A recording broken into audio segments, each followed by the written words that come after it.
mengerti isi Al-Quran, Bang. Mana ayat di dalam Quran bahwa Quran dijelaskan oleh kitab-kitab sesudah Al-Quran? Enggak semua orang Islam mengerti tentang Al-Quran, makanya Iya, makanya enggak bisa saya tanya begitu kepada Anda. bertanyanya. Ulama saja menggunakan kitab Injil untuk supaya bisa memahami Quran. Kalian malah menggunakan kitab sebelumnya. Betul, yang dimaksud menemani Injil. Tetapi bukan Bible, Bang. Bukan. Sekarang Injil Ya itu udah, dari bahasa apa, Bang? Injil yang mana? Injil yang mana yang Injil. didapat 12 Anda merasa Ya, bahwa Bible gini, itu Injil. Injilnya begini. mana? Injilnya mana? Injil yang ulama dapat angka 12 itu mana? Yang Anda maksud Injil, yang Anda maksud kepengennya Bible itu mana Injilnya? Anda punya kan Bible. Injilnya mana? Iya, itulah Mana? Injil itu. Dari bahasa apa Injil? Injil itu aslinya bahasa apa? Injil itu bahasa Arab Bahasa apa? yang aslinya bahasa Yunani dari dua suku kata dari Angelion Betul. menjadi Injil. Injil. Lalu Yesus orang mana?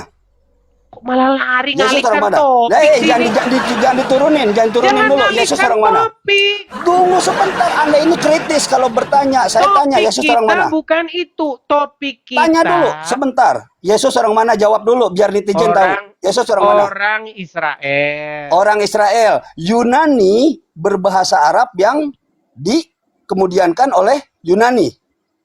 Ya betul. Berarti yang namanya Yohanes, Petrus, Paulus, Markus itu orang Yunani. Betul? Baik, baru saya jelaskan. Oke, udah saya jelaskan. mentok loh, Dis. Oke, saya jawab. Boleh saya jawab? Boleh, Yesus orang Israel. Tetapi Anda bilang Injil itu berbahasa Yunani. Berarti Yesus orang Yunani? Tidak.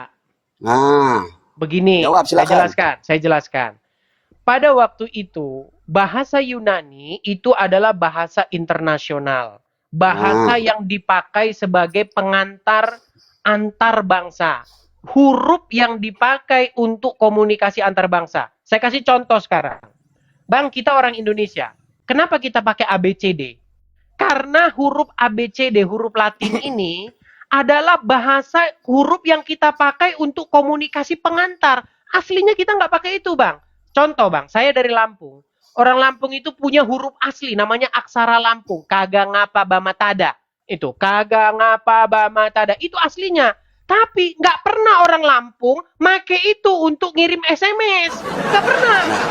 Sekarang Yesus berbahasa apa? Tenang.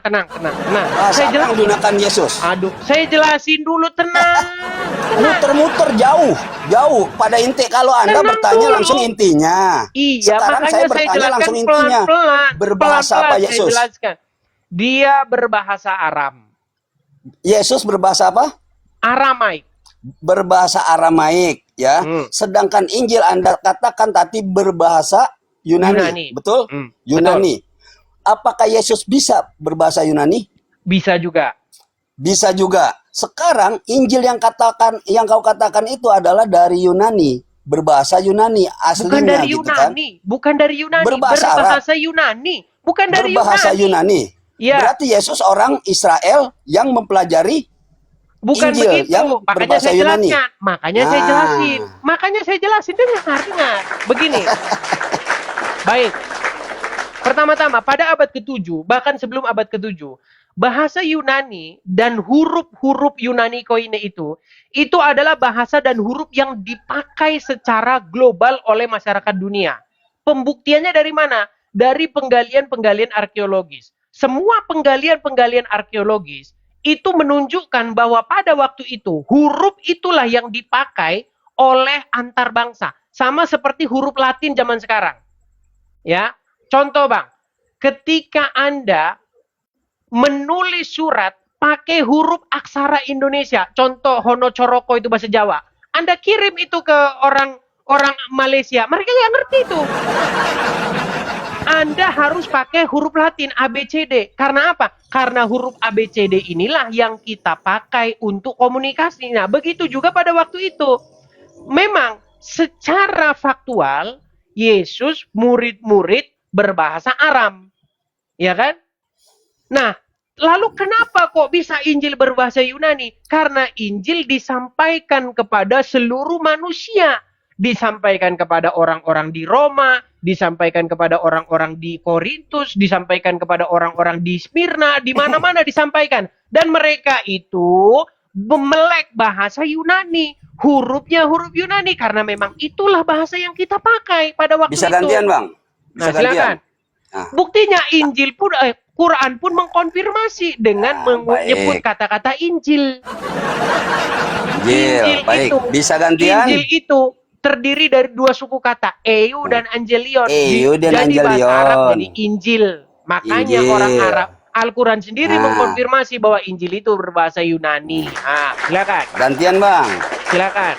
Abang tahu nggak asal-usul akhiran nama dan pengaruh bahasa yang berhujung us atau os? Yunani. Taruhlah, Yus. Seperti Leusus, Petrus, Titus, Ya, Julius, Markus. Betul. Itu ciri tata bahasa maskulin. Maksudnya laki-laki dalam bahasa Yunani kuno, Latin. Betul.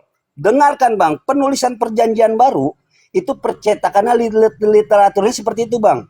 Ya, Bang, banyak menggunakan bahasa Yunani kuno, Bang. Jadi makanya saya tanyakan, Yesus, ya, itu kan jelas, Bang. Anda katakan dia orang Israel, tetapi Injil itu berbahasa Yunani, makanya saya mau kick balik sama Anda.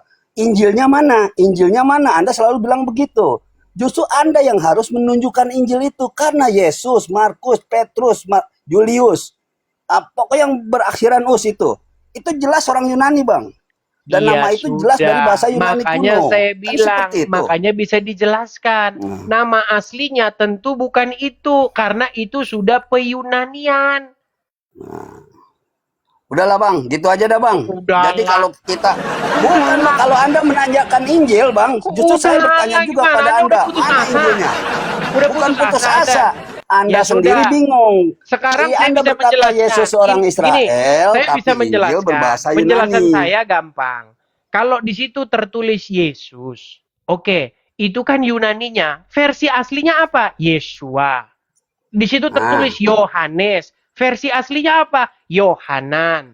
Ada itu, ya kan? Masih bisa kita jelaskan. Ya, masih bisa kita tuh udah dapat paus nyasar tuh Anda tuh.